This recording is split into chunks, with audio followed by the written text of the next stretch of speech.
നാളെ വൃശ്ചികം 1 ചെയ്യേണ്ടതായിട്ടുള്ള അനുഷ്ഠാനങ്ങൾ എന്തൊക്കെയാണെന്ന് നമുക്ക് നോക്കാം. ആദ്യം തന്നെ ബ്രഹ്മമുഹൂർത്തത്തിൽ എഴുന്നേൽക്കുക എന്നുള്ളതാണ്.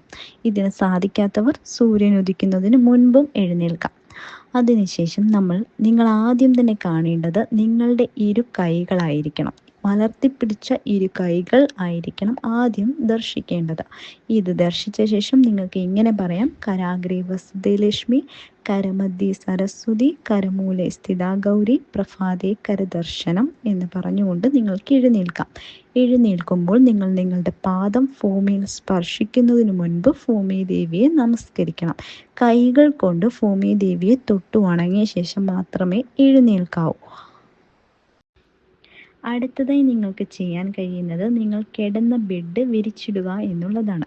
കിടന്ന ബെഡ് വൃത്തിയാക്കാതെയാണ് നിങ്ങൾ എണീറ്റ് പോകുന്നതെന്നുണ്ടെങ്കിൽ ആ ബെഡിൽ രാക്ഷസൻ കയറും എന്നാണ് പഴമക്കാർ പറയാറുള്ളത്.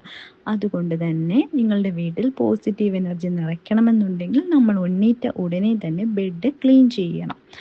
എന്നിട്ട് നിങ്ങൾക്ക് കുളിക്കാം. കുളിച്ചിട്ട് നിങ്ങൾക്ക് ശരണം വിളിക്കാം. 108 തവണ വീതം 2 നേരവും നമുക്ക് അയ്യപ്പ മൂലമന്ത്രവും ശാസ്ത്ര ഗായത്രിയും ജപിക്കേണ്ടതുണ്ട്. അതുകൊണ്ട് തന്നെ കുളി കഴിഞ്ഞ ശേഷം നിങ്ങൾക്ക് അയ്യപ്പ വിഗ്രഹമോ അയ്യപ്പ ഫോട്ടോയോ വീട്ടിലുണ്ടെങ്കിൽ അവയ്ക്ക് മുന്നിൽ നെയ്വിളക്ക് കത്തിച്ചുകൊണ്ട് അയ്യപ്പ മൂലമന്ത്രവും ശാസ്ത്ര ഗായത്രിയും 108 പ്രാവശ്യം ജപിക്കാം.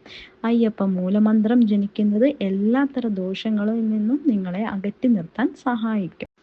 മന്ത്രം ജപിക്കുമ്പോൾ നമ്മൾ വെളുത്ത വസ്ത്രമോ അല്ലെങ്കിൽ കറുത്ത വസ്ത്രമോ ജപിക്കാൻ ശ്രദ്ധിക്കണം.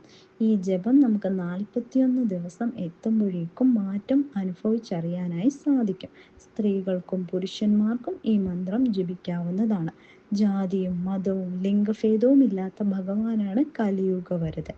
അതുകൊണ്ട് തന്നെ നല്ലൊരു മണ്ഡലകാലം എല്ലാവർക്കും ആശംസിക്കുന്നു.